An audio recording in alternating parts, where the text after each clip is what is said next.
ॐ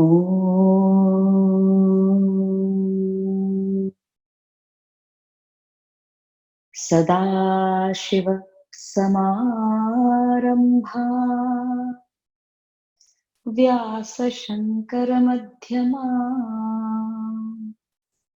अस्मदाचार्यपर्यन्ता वन्दे गुरुपरम्पराम्।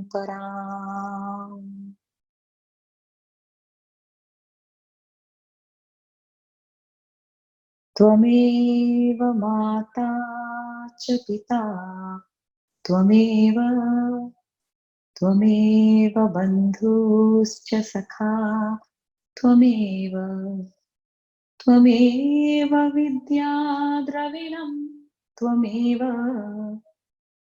त्वमेव सर्वं गुरुदेव देव त्वमेव सर्वं मम देव देव. All glories to our Divine Master. All glories to Swami.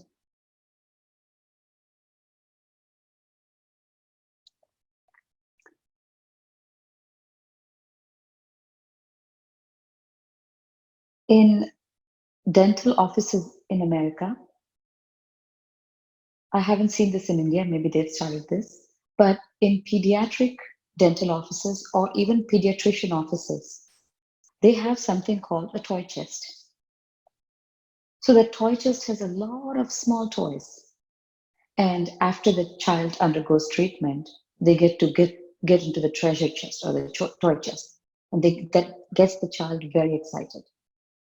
So they go through the toy chest, and it's a sight to behold, because when the child gets to open that toy chest, which is full of, silly toys, he looks through it, and he is only allowed to pick one or two. I think two. Every office is different, but most of the times they say limit to only two. You can only pick two things.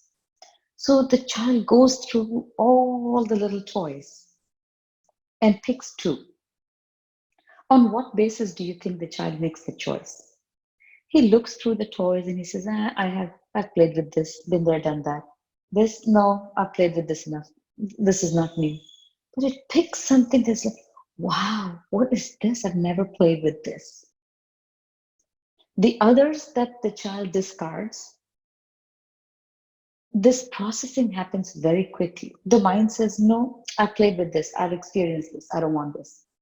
It picks up something else. Nah, I've played this. Oh, what is this? The child looks at something. It's really, those toys are very, very silly, small toys. But the child looks at it with some curiosity. This looks interesting. Let me pick this. And the child then picks that, and then he gets to pick another one. Then again starts the search. What should I pick? What should I pick? Oh, I've played with this. This doesn't look interesting. This doesn't look interesting. Let me pick this one. So now the child walks out with these two toys. Maybe plays for 15, 20 minutes till the time they reach home. In the car, plays. Maybe drops it in the car. It's done. How long is he going to hold on to that toy? Next time around, he is sure not to look at those two toys, because he's done. He's been there. He's done that. He'll look through other toys. Similarly, in our minds, our mind is like that toy chest. The hodgepodge that we carry in our mind is like that toy chest. It's not like we pick up everything from the mind, from that hodgepodge of the mind, and we pursue it. It doesn't happen. If you pay attention, you will see that the mind has many, many, many experiences stored. It doesn't want to hold on to every experience. Some experiences it undergoes and it says, I'm done. I don't want it again. If I have it, well and fine. If not, no big deal. Like, let's say, there's a certain cookie you like. If you see it, you may take a bite. You may just pass by and say, I really don't want it. You've had it. If some dessert looks really new, unique, you're like, man, at least I want to give it a taste. What does it look like? Out of curiosity, you take a little bite and you taste it. Then you're like, that was good. You may go for a second, you may not. So if you astutely observe what is it that your mind clings to, you will understand the seed of greed in you. Which is why, again, it boils down to what am I thinking all day? What am I thinking? What am I thinking? From that toy chest, you won't pick everything. It's just not the mind's way. You see, some people are obsessed about only a few things. The other things, other people might be obsessed. Like, for example, someone who grew up in poverty and in very like limited conditions, maybe, a family of six living in one small apartment, 600 square feet, small apartment. Such a person will keep buying houses because that experience of living comfortably in a good space was missing. So there is some amount of deprivation, there's some amount of deprived feeling. Man, I never lived in a comfortable space. So somewhere the mind will pursue that particular toy. It will say, okay, let's acquire a job, let's look for a house. And this person will not instantly go for like a 4,000 square feet house because the mind doesn't make a jump like that. It doesn't go into extreme all of a sudden. The greed builds up. If they have lived in a 600 square feet house, they'll move on to maybe 1,500 square feet. And then the mind will say, no, we got to go bigger. We got to go bigger. Then begins, oh, let me look for another house that's like at least 2,000, 2,500, 3,000. This could go unchecked before. I mean, this could go unchecked and this could go two ways. One, it could become a tendency that you're never satisfied with the amount of square footage you have in the house. You might just keep going bigger and bigger and bigger and bigger. And then it's really just, like Swami says, आप भोगों को भोग रहे हैं कि भोग आपको भोग रहे हैं. It becomes like that. The houses now start living in you. You're no more living in the house. The house is now living in you, in your mind. It has made a house that we got to go bigger and bigger and bigger. It has already become a vikar, a tendency. That's a greed. You take a desire, you take a thought, and you're just not able to drop it. You just keep going bigger and bigger and bigger and bigger and bigger. What is the antidote? As Swami says, and for anything I need, my only place is os.me. I was like, Swami, what is the antidote to greed? Because tomorrow I don't want to focus on greed. I want to focus on the antidote. Tell me what's the antidote. First article I read, there it was, contentment. That's the antidote to greed. So before we go to contentment, we have to understand how greed begins. So the seed of greed, oh, that rhymes. The seed of greed is deprivation, a sense of deprivation, not just deprivation, a sense of deprivation. If one has lived in a house with like maybe 7 or 8 siblings, and one piece of cake would come and we all had to share, let's say, then there will be a certain amount of greed towards food because a sense of deprivation started. There was a seed that was sowed, which was, there was truly no deprivation. It was just, you have something, you just share, and that's it. But the mind felt as, oh, I was deprived. So then that mind will cling on to that particular thing. So maybe they all grew up in a small house, but the mind felt the sense of deprivation only when it came to desserts, that they had to share that small piece of dessert among all the siblings. So, depending upon how the mind felt, if the mind felt, man, I really wanted that dessert, the mind might completely not attach to the small house scenario. The mind will be like, who cares how big the house is? You just eat good food. And then you become greedy for food. It's what the mind clings to. In the same scenario, you see a small house, many siblings, everyone sharing the space. One mind could cling on to a sense of, I need a big space. In among the same siblings, another sibling's mind could cling on to, when I eat, I want it all for myself. When I buy desserts, I'm going to buy one piece for everyone in my family and no one touches my piece. So all those 7 or 8 siblings might cling on to different things. One sibling might cling on to mother's attention. You know, I, my sense of deprivation is mother's attention. That's possible. Another sibling could cling on to a lack of money. Depending upon what your age is, you might cling to different things, right? The youngest one might cling to mother's attention. The oldest one might cling to money. There's not enough money. You have to sacrifice for your siblings. They're younger, they don't understand. So you take less. It's okay if you have to forego. Such a person might cling to money. But you see, all the 7 or 8 siblings living in that space will cling to different things depending upon their unique makeup. And you see how natural it is. What you cling to, there's a seed of deprivation, there's a seed of not having enough of that. Now, this not having enough is fueling of wanting more of that.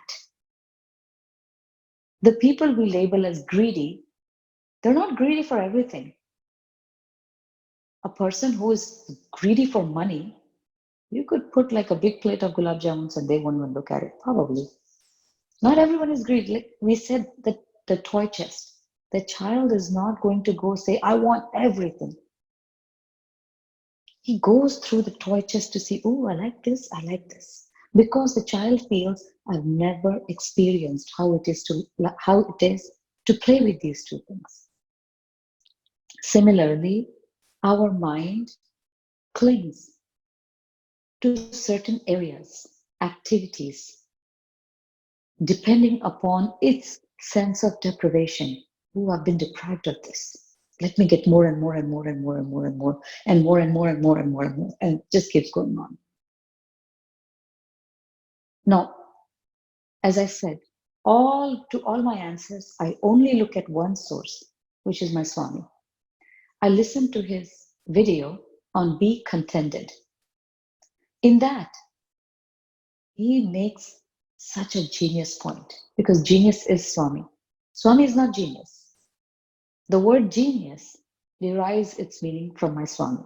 Anyway, so he says, whatever we cling onto, that's our weakness. Whatever we can let go, whatever, it doesn't matter whether it's present or not present in my life. That is my strength. He says, even in a negotiation, the party that walks away saying, I don't care, the price is not right, I'm walking away, has the upper hand. So these areas of our existence that leave us wanting more of that are where we are weak. Those are the weak points in our life. If we are astute enough, that's what meditation does. Meditation increases your awareness. Awareness alone gives you freedom. Because the one who is unaware, what am I clinging to? The one who's unaware. we'll never know what to work on. So, this session, again, as I mentioned, it's not to remove greed, it's to understand where greed comes from. How does it start? What is the seed of greed? Greed. And the seed is a sense of deprivation, a sense of being deprived. And Swami says in his post on the journey of life, he says, the only way to being content is to turn inward.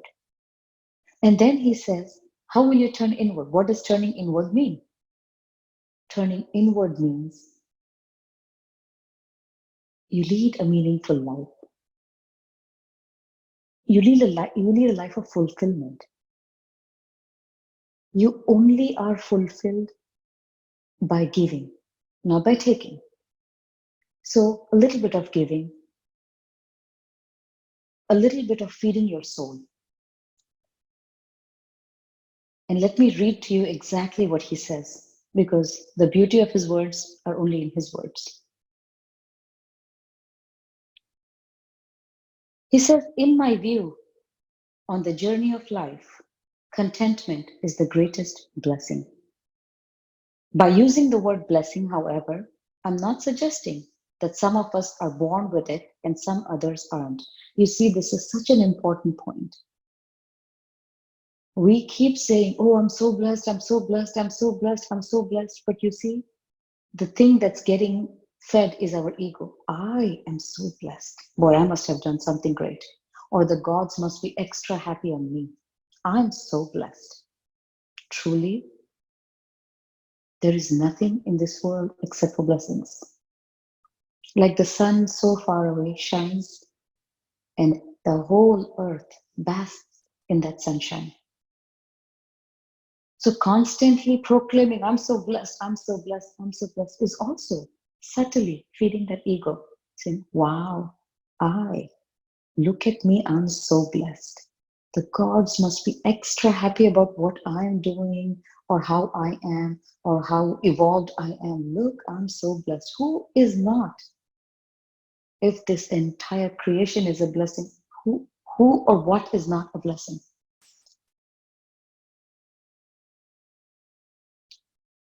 He says, by blessing, I simply mean it's the most divine emotion you can have.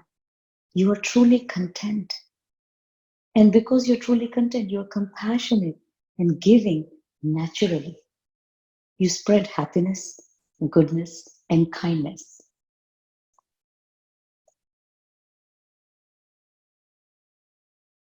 Whatever, however, is the fabric of your being, so are all the actions, expressions, and words emerging from you.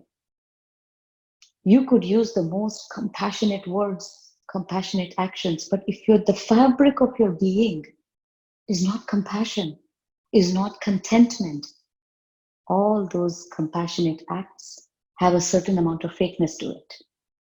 There is a certain amount of fakery because they're not emerging like breathing. You know, there's no thinking about it. The plants, they're just silently absorbing the carbon dioxide, giving out air. No tree out there is proclaiming, look, now I'm going to give out carbon dioxide. Now I'm going to inhale all that carbon dioxide and give out oxygen. None. It's just happening. It's just happening. It's just happening because the very fabric of nature is giving. And how do we become like that? Swami says, contentment.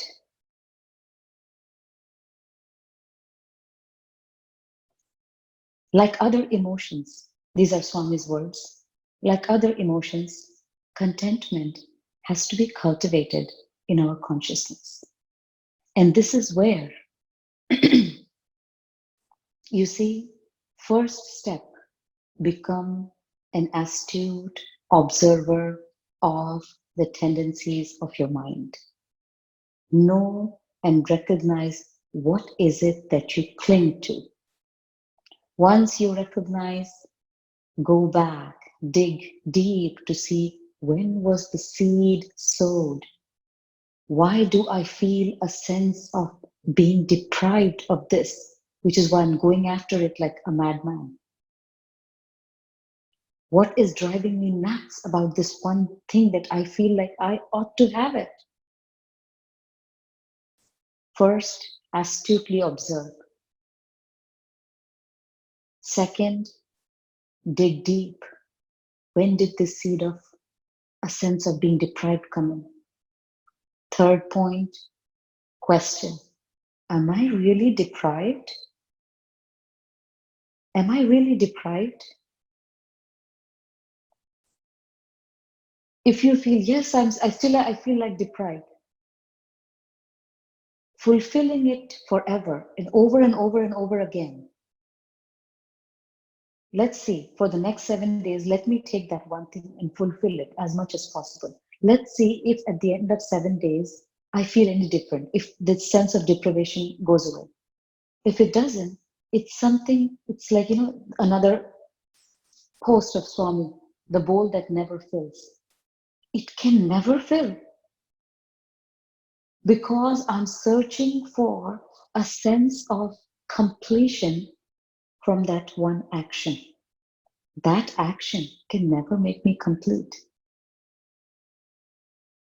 Only contentment, which springs forth from within by tapping into the very source of my being, can contentment arise. Again, in Swami's words, anytime you step out, you will find people with better homes, cars, better bodies, better talents, and more wealth. They're all around you. When you see them, you may feel jealous, envious, or inspired. Either way, it makes your present look lackluster. I'm not saying that anyone should sit idle and twiddle their thumbs. Each one of us is free to chase whatever matters to us. Having said that, every pursuit has a cost.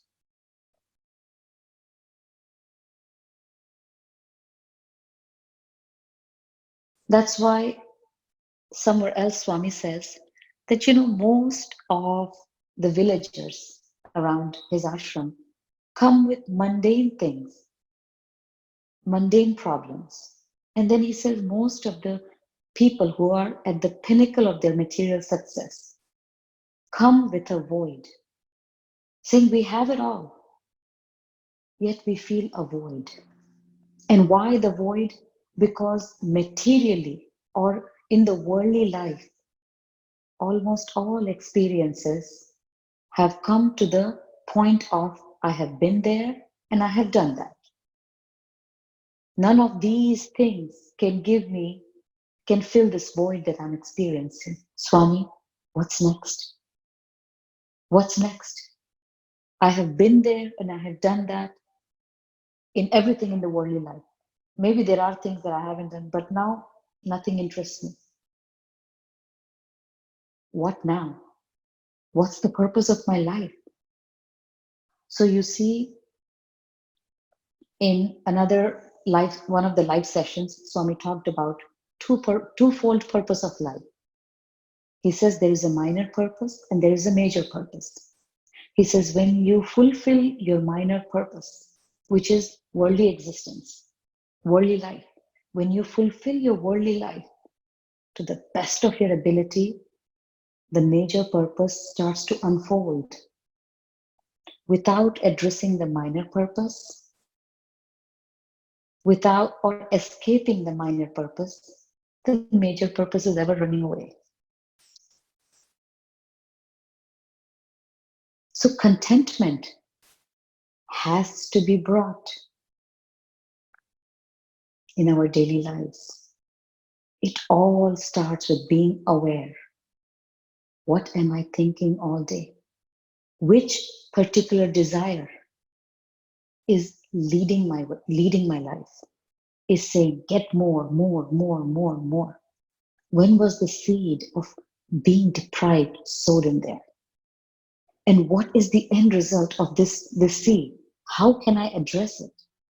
By doing more or seeking more of that pleasure, of fulfilling that desire, will that lead me to ultimate feeling of not being deprived? Or should I start being more aware and see if there is something basic I'm missing? No matter how much I do it, it's not giving me sense of contentment. So at that point, see if you want to experience, if it's a if it's a harmless thing, experiment for a few days, 3 days, 4 days, 5 days. Whatever you feel there is a sense of deprivation, enjoy it to the point you can't take it anymore.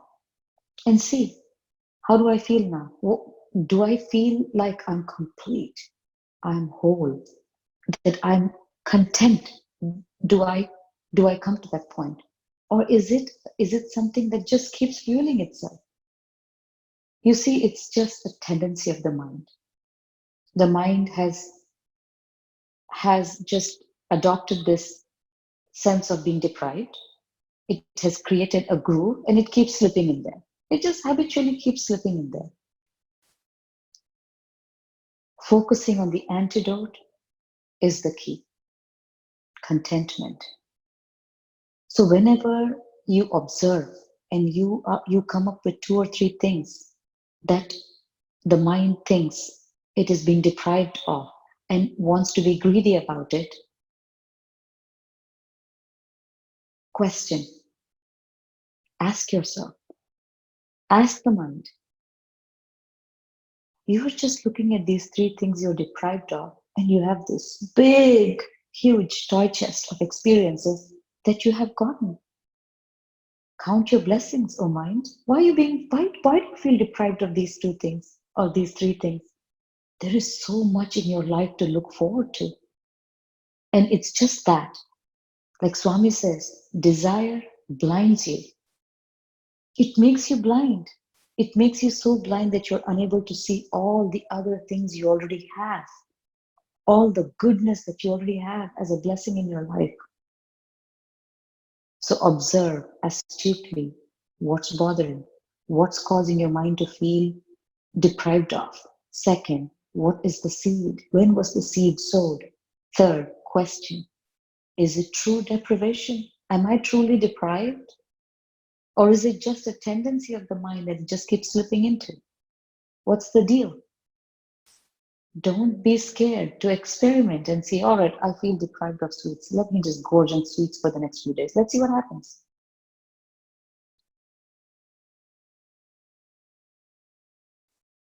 And then be courageous to start feeding the new groove of contentment.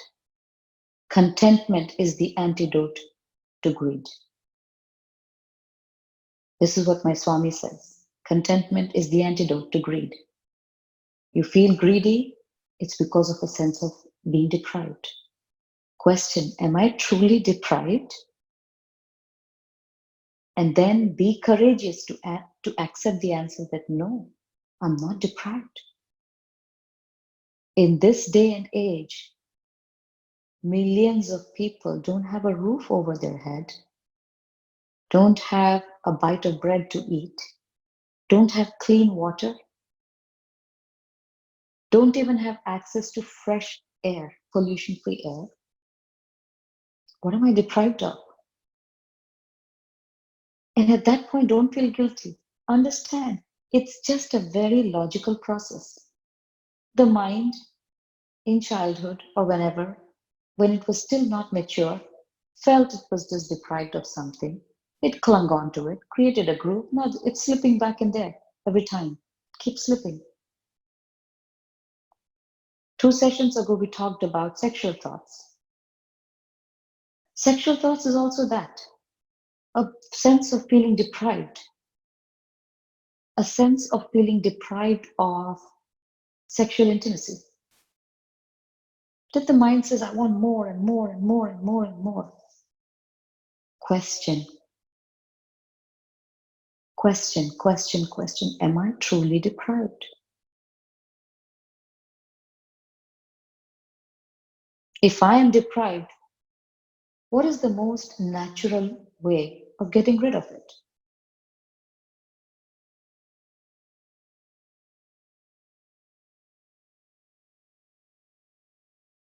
And see where it takes you. It all starts with, what am I thinking? What is my mind preoccupied with all day? To know that, you have to be observant, astutely observant. To be astutely observant, you need to be aware. To increase your awareness, we practice meditation, we practice chanting, we practice japa. All the spiritual practices are to increase awareness, because awareness alone gives us freedom. Understanding of, why am I greedy about this? When was the seed sowed? What is the seed? Is it true? Seed might have been sowed somewhere in childhood when we were living in poverty. Now I have enough money to go on vacations. Why is my mind still stuck on that sense of being deprived? You see how stupid the mind can be? That's why Swami compares the mind to a child. It doesn't think. It just clings on to things, whatever it thinks, oh, I'm being deprived of this. And you see, this is life. That's why Jagat is Jagat Guru. The Swaroop of Jagat, the Swaroop of your own life is that of a Guru. The life keeps presenting to show, hey, this is your weakness. People, say it with some amount of pride. Oh my God, sweets are my weakness. Well, think about it. Why are they your weakness?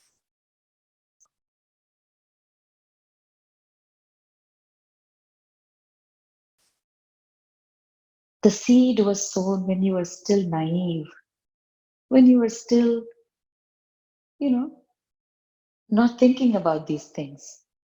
Do you want to continue? It's like, a child scared of a doll, let's say. And now the child is no more a child, is like maybe 50-year-old, still scared of dolls. You see, the patterns that are established early on, the mind just slips into them out of habit. Observe, go to the seed. Observe, dig. Once you dig, question or contemplate. Once you contemplate, discard. That's it. This is the simple process of overcoming greed. By sowing the new seed of contentment, by creating a new groove of contentment, you're giving the mind an option. Saying, what are you missing? Back then, someday you didn't get a piece of dessert and you felt, oh my God, I'm deprived. Look at you now. You're working, you have money.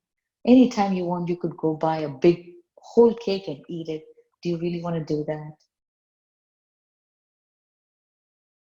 Like we talk to a child, we have to talk like that to the mind. And that's all there is to it. Focus on creating a groove of contentment. Let's see if Swami has anything else. He says, contentment, these are Swami's words. Contentment sprouts from mindful living. Mindful. You're aware what you're thinking, what are you doing, why are you doing this way, when was the seed sowed? A sense that I don't have to do something just because others are doing it. If you're not able to live in the present moment and find beauty in it, future is not going to be any better. For future is nothing more than present moments unfolding. My past in the afternoon was my future in the morning.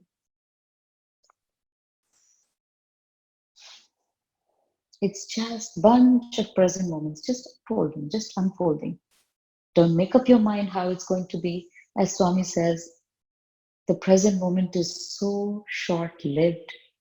What are you going to comprehend? What's its meaning? What does this mean? What's the esoteric meaning? There is no meaning. This is just live, just respond.